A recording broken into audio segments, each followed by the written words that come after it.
most important decision the next school board will make is the hiring of the next superintendent. How will you go about making that decision? What characteristics are important in a new superintendent, and what should the process look like? That is going to be the most important thing that the school board is going to do after August. If elected, I think already in place they have hired a consulting firm to look at candidates. I think that's correct.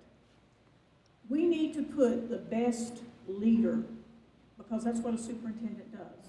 He leads, or she leads. So we need to find the best of the best to take over. There's going to be a lot of work. It's not going to happen overnight, but we need to put that in. One thing that we also need to do that has not been done with the last 3 superintendents, or if so, it's been done at a very minimal level, and that is put in community input. We need to see what the community needs, what they want.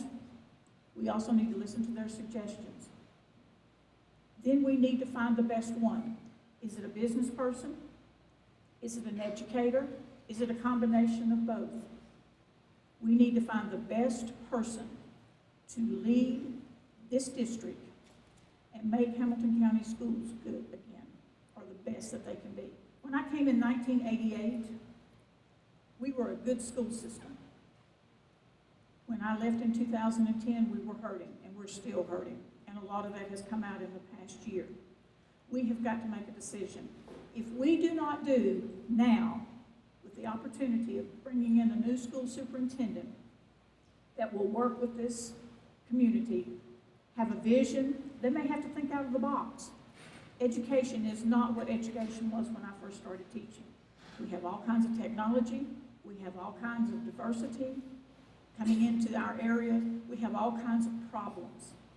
We need to address those. We need to be open to new ideas. We need community input, we need business input, we need teacher, principal input, and then as our job with the policy and procedures, then we will choose the best person.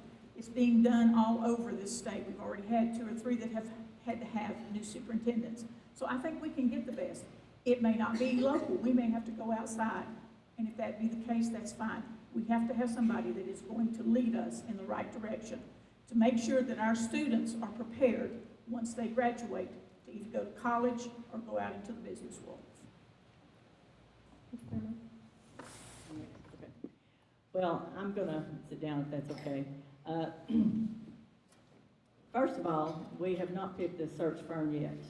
We will be doing that at the next school board meeting. The RFP just went out. We will be doing that at the next school board meeting.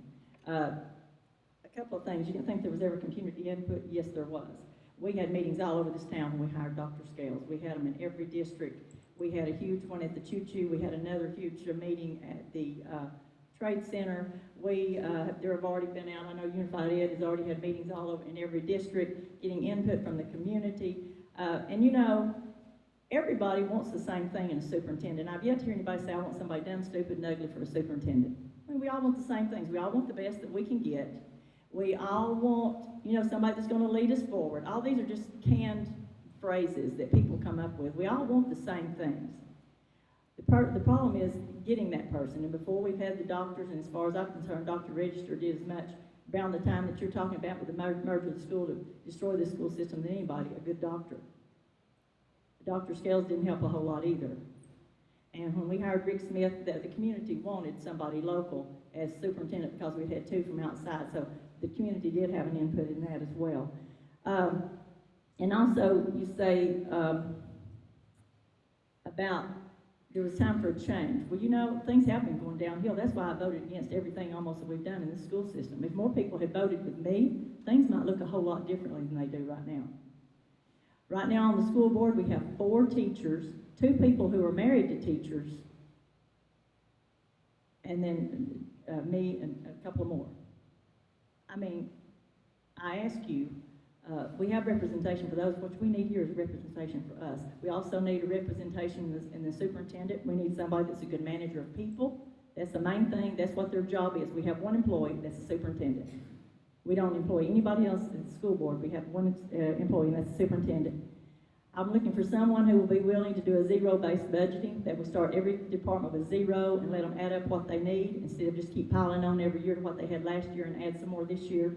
That's how we've gotten upside down in our budget. Someone that's a good communicator, someone be able to match talents and positions, and I don't think a doctor is necessary at all. I think we need a business-type person. This is a big business. It's a $400 million business. And I think we need a business person. The ACT scores have continued to decline every year, even under 2 doctors. So being a doctor is just not real important to me. I want someone that knows how to run a business and put people where they need to be with their talents.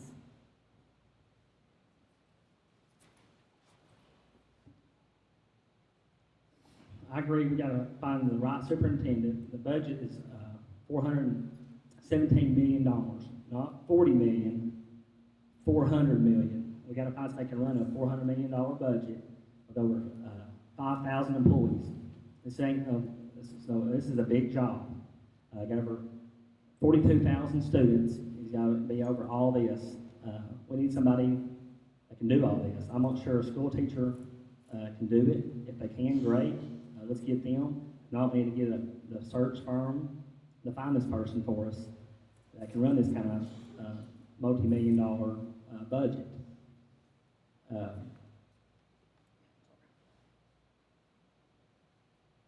We need the teachers' input, the community's input. We need everybody's input on this so we can get the right leader for our schools.